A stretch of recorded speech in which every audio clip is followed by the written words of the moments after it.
Story of My Life by Helen Keller. Read by Maria Euther in London, England, February 2007. Chapter 9. The next important event in my life was my visit to Boston in May 1888.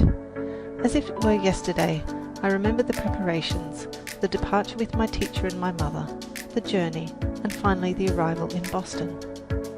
How different this journey was from the one I had made to Baltimore 2 years before. I was no longer a restless, excitable little creature requiring the attention of everybody on the train to keep me amused. I sat quietly beside Miss Sullivan, taking in with eager interest all that she told me about what she saw out of the car window. The beautiful Tennessee River, the great cotton fields, the hills and woods, and the crowds of laughing Negroes at the stations who waved to the people on the train and brought delicious candy and popcorn balls through the car. On the seat opposite me sat my big rag doll Nancy in a new gingham dress and beruffled sunbonnet, looking at me out of two bead eyes. Sometimes, when I was not absorbed in Miss Sullivan's descriptions, I remembered Nancy's existence and took her up in my arms, but I generally calmed my conscience by making myself believe that she was asleep. As I shall not have the occasion to refer to Nancy again, I wish to tell here a sad experience she had soon after our arrival in Boston. She was covered with dirt, the remains of mud pies I had compelled her to eat, although she had never shown any special liking for them. The laundress at the Perkins Institution secretly carried her off to give her a bath. This was too much for poor Nancy.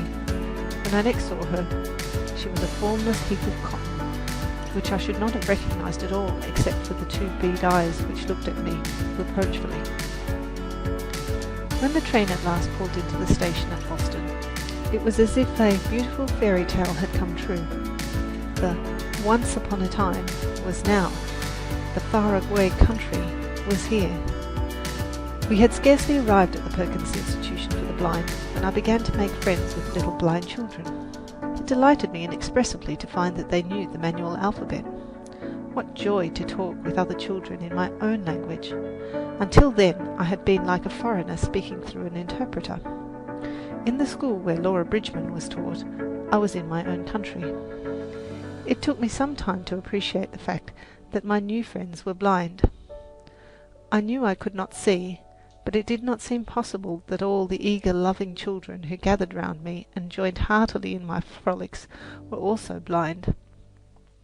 I remember the surprise and the pain I felt as I noticed that they placed their hands over mine when I talked to them, and they read their books with their fingers.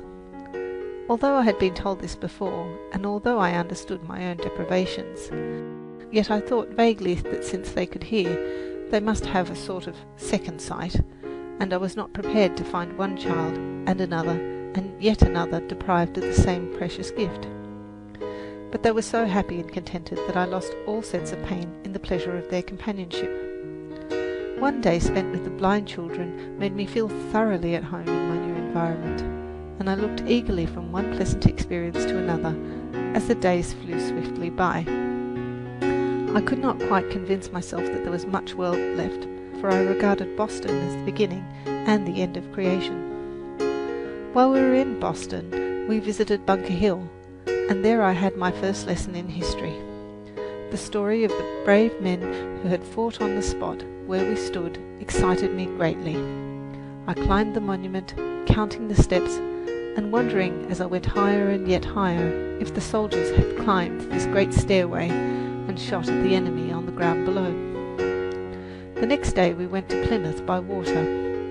This was my first trip on the ocean and my first voyage in a steamboat. How full of life and motion it was! But the rumble of the machinery made me think that it was thundering, and I began to cry, because I feared if it rained we should not be able to have our picnic out of doors. I was more interested, I think, in the great rock on which the pilgrims landed than anything else in Plymouth. I could touch it, and perhaps that made the coming of the pilgrims and their toils and great deeds seem more real to me. I have often held in my hand a little model of the Pilgrim Rock, which a kind gentleman gave me at Pilgrim Hall, and I have fingered its curves, the split in the centre, and the embossed figures 1620. and turned over in my mind all that I knew about the wonderful story of the Pilgrims.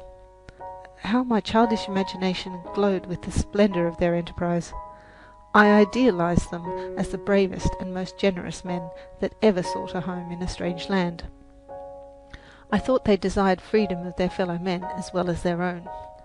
I was keenly surprised and disappointed years later to learn of their acts of persecution that make us tingle with shame, even while we glory in the courage and energy that gave us our country beautiful. Among the many friends I made in Boston were Mr. William Endicott and his daughter. Their kindness to me was the seed from which many pleasant memories have since grown. One day we visited their beautiful home at Beverly Farms.